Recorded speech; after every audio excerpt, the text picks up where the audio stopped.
여러분 인생에서 가장 비싼 옷은 무엇입니까?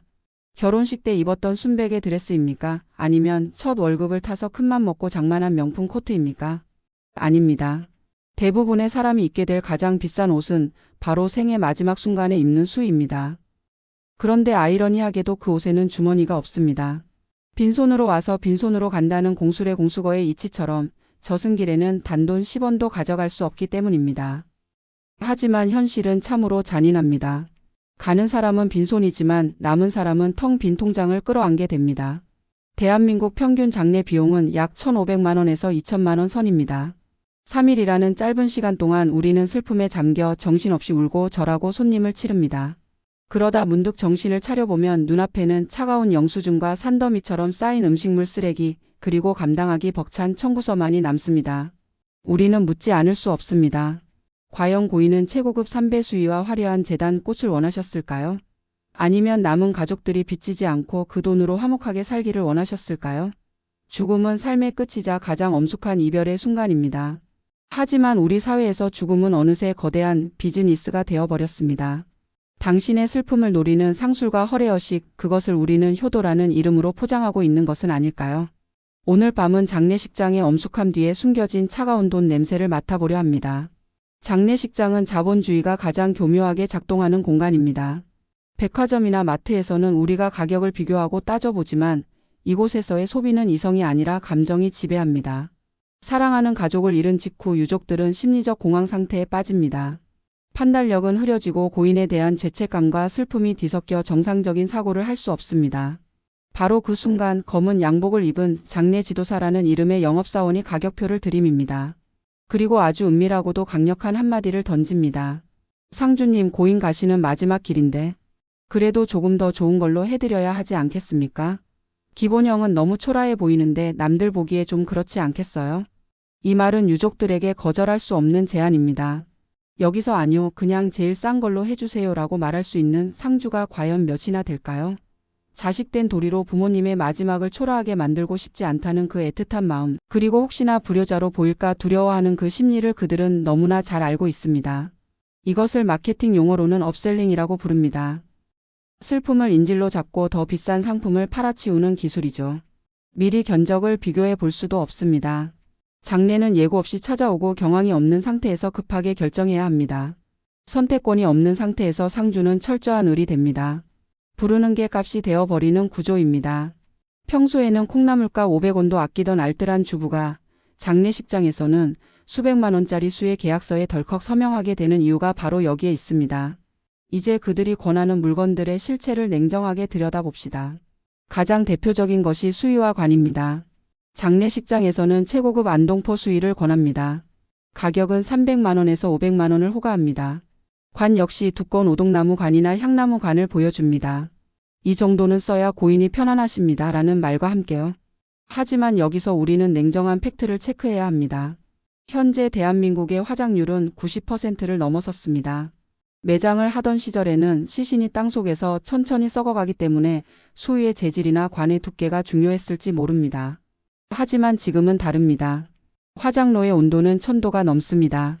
그 뜨거운 불길 속에 들어가는 순간 500만 원짜리 대마 수이든 20만 원짜리 계량 수이든 똑같이 5초 만에 재가 되어버립니다. 아무런 차이가 없습니다. 관도 마찬가지입니다. 화장용 관은 얇은 오동나무나 합판이면 충분합니다. 오히려 두꺼운 관은 타는데 시간이 오래 걸리고 불완전 연소가 될 수도 있어 화장장에서는 기피합니다. 그럼에도 불구하고 장례식장은 굳이 매장용 고급관을 권합니다.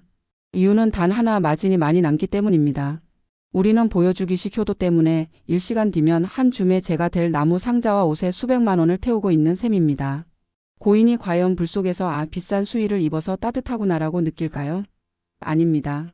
그것은 산 사람들의 자기만족 혹은 체면치레일 뿐입니다. 장례 비용 영수증을 받아본 분들은 아실 겁니다. 전체 비용의 30%에서 많게는 40%를 차지하는 항목이 바로 접대비, 즉 음식값입니다. 장례식장 수익의 핵심은 빈소 임대료가 아닙니다. 바로 음식과 매점 판매 수익입니다. 조문객 한 명당 식대를 계산해보면 웬만한 호텔 뷔페 가격이 나옵니다. 육개장, 편육, 전, 떡, 과일 등 기본 상차림 비용이 만만치 않습니다. 게다가 장례식장 음식은 대부분 재사용이 불가능해 손도 대지 않고 버려지는 양이 엄청납니다. 국내 전체 음식물 쓰레기의 상당 부분이 예식장과 장례식장에서 나온다는 통계도 있습니다. 더 기가 막힌 것은 외부 음식 반입 금지 조항입니다. 유족이 직접 음식을 해오거나 외부에서 저렴한 도시락을 주문하는 것을 철저히 막습니다. 위생 문제를 핑계로 대지만 사실은 자신들의 독점적 수익을 지키기 위한 카르텔입니다. 음료수나 술도 시중 가격보다 훨씬 비쌉니다. 심지어 컵라면 하나, 과자 한 봉지까지 그들이 정한 가격대로 사야 합니다. 우리가 3일장을 고집하는 이유 중 하나는 조문객을 받기 위해서입니다. 그리고 그 조문객들을 위해 비싼 밥값을 지불합니다.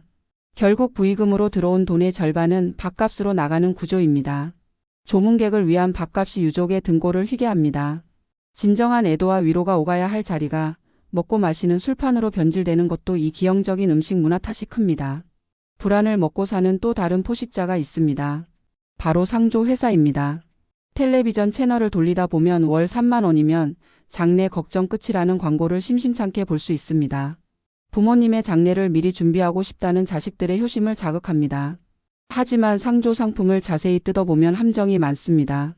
가장 큰 문제는 회사의 부실 위험입니다. 상조 회사가 폐업하면 법적으로 보호받을 수 있는 금액은 납입금의 50%에 불과합니다.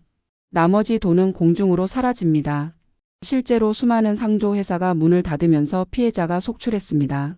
끼워 팔기도 심각합니다. 최신 냉장고나 안마의자를 준다며 결합 상품 가입을 유도합니다. 얼핏 보면 공짜 선물 같지만 사실은 할부 원금에 비싼 이자까지 포함된 가격입니다. 만약 중도에 해지하면 위약금 폭탄을 맞게 됩니다. 배보다 배꼽이 더 큰 격입니다. 막상 장례가 발생했을 때도 문제입니다. 광고에서는 모든 것을 다 해준다고 했지만 현장에서는 말이 달라집니다. 고객님, 가입하신 상품은 10년 전 기본형이라 지금 물가로는 턱없이 부족합니다. 추가금을 내셔야 합니다. 라며 은근슬쩍 비용을 올립니다. 인건비, 차량, 리무진 비용, 수혜 업그레이드 비용 등 추가 항목이 끝도 없이 늘어납니다. 불안을 담보로 한 할부 거래, 꼼꼼히 따져보지 않으면 나중에 더 큰 화를 부릅니다. 화장을 마치고 나면 또 다른 문제가 기다립니다. 바로 육고를 모실 장소입니다. 납골당은 목 좋은 곳은 수천만 원을 호가하고 관리비도 꼬박꼬박 내야 합니다. 죽어서도 월세를 내야 한다는 말이 나오는 이유입니다. 그래서 많은 분이 그냥 산이나 강에 뿌려달라고 유언을 남깁니다. 이를 산골이라고 합니다. 하지만 이것도 마음대로 할 수 없습니다. 법적으로 지정된 장소가 아닌 곳에 육고를 뿌리면 폐기물 관리법 위반이 될 수도 있습니다. 내 부모님의 육골이 법적으로는 폐기물 취급을 받는다는 사실 충격적이지 않습니까? 국가가 운영하는 자연장지는 턱없이 부족하고 사설 수목장은 너무 비쌉니다. 죽어서도 누울 자리가 없다는 말이 현실이 된 시대. 우리는 살아서는 내 집 마련 때문에 고통받고 죽어서는 내 묘자리 때문에 고통받고 있습니다. 우리보다 먼저 초고령 사회에 진입한 일본을 봅시다. 일본에서는 최근 직장이라는 새로운 장례 문화가 확산되고 있습니다. 장례식 없이 병원에서 바로 화장장으로 이동하는 방식입니다. 빈소도 없고 조문객도 없고 영정사진도 없습니다. 가족끼리 조용히 고인을 배웅하고 육고를 수습하면 끝입니다. 비용은 한국 돈으로 약 200만 원에서 300만 원 선입니다. 도쿄 같은 대도시에서는 이미 30% 이상의 장례가 이런 방식으로 치러집니다. 이것은 단순히 돈이 없어서가 아닙니다. 남에게 폐를 끼치기 싫다는 일본 특유의 문화와 허례허식보다는 고인과의 이별이라는 본질에 집중하겠다는 의식이 결합된 결과입니다. 3일 동안 술 마시고 떠드는 장례식보다 가족끼리 차분하게 고인을 추억하는 시간이 더 의미 있다고 생각하는 것입니다. 초라한 것이 아니라 간소한 것이라는 인식이 자리 잡고 있습니다. 지금은 현재 우리나라에서도 일부가 무빈소 장례식을 운영하는 곳들이 생겨나고 있습니다. 아직 우리나라 정서상 대중적이지는 못하지만 이를 찾는 분들에게는 선택지가 다양해진 건 긍정적으로 볼 수 있습니다. 스웨덴의 사례는 더욱 인상적입니다. 전설적인 배우 그레타 가르보가 잠든 스웨덴의 숲장을 아십니까? 이곳에는 비석도 봉분도 울타리도 없습니다. 육고를 흙과 섞어 나무 밑에 묻으면 그것으로 끝입니다. 어디에 묻혔는지 표시도 하지 않습니다. 숲 전체가 거대한 묘지이자 공원입니다. 유족들은 고인이 보고 싶을 때 숲을 산책하며 바람 소리를 듣고 나무를 만집니다. 죽음은 자연으로의 회귀라는 철학이 담겨 있습니다. 비용도 저렴하고 환경 파괴도 없습니다. 묘지라기보다는 추억의 숲 같습니다. 과시가 아니라 자연스러운 마무리가 필요하다는 것을 보여줍니다. 죽어서도 좋은 자리를 차지하겠다며 명당을 찾고 비싼 대리석 비석을 세우는 우리네 문화와는 사뭇 다릅니다.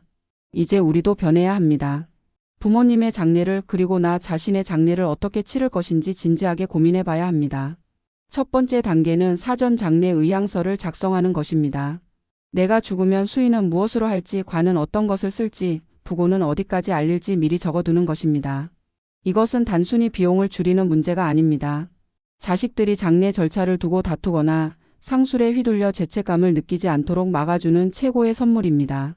가족장 문화도 확산되어야 합니다. 꼭 3일장을 해야 한다는 법은 없습니다. 핵심 가족끼리 하루만 모여 조용히 추모하는 1일장이나 2일장도 충분히 경건하고 아름다울 수 있습니다. 보여주기식 조문객 맞이에 에너지를 쏟기보다 가족끼리 서로를 위로하는 시간에 집중하는 것입니다. 공설 장례식장을 활용하는 것도 좋은 방법입니다.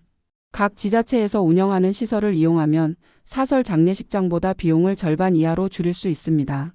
시설도 깨끗하고 바가지 요금 걱정도 없습니다. 밤이 깊었습니다. 장례식의 주인공은 고인이지만 그 비용과 과정을 감당해야 하는 것은 산 사람들입니다. 죽은 자를 위해 산 자가 고통받는 것은 결코 고인이 원하는 바가 아닐 것입니다. 진정한 효도는 빚을 내서 치르는 화려한 장례식이 아닙니다. 고인의 뜻을 기리며 남은 가족들이 싸우지 않고 화목하게 사는 것, 그리고 고인을 기억하며 열심히 살아가는 것. 그것이 진짜 효도입니다. 여러분의 마지막은 어떤 모습이길 원하십니까? 오늘 저녁 밥상머리에서 가족들과 이 무겁지만 중요한 이야기를 나눠보시길 권합니다. 나는 갈 때 제일 싼 수에 입혀라. 그 돈으로 너희들 맛있는 거 사 먹고 여행이나 다녀와라 라고 말할 수 있는 용기, 그것이 아름다운 마무리의 시작일 것입니다. 수위에는 주머니가 없습니다. 하지만 여러분의 마음에는 사랑이라는 주머니가 있습니다. 그 주머니를 낭비하지 마십시오. 감사합니다.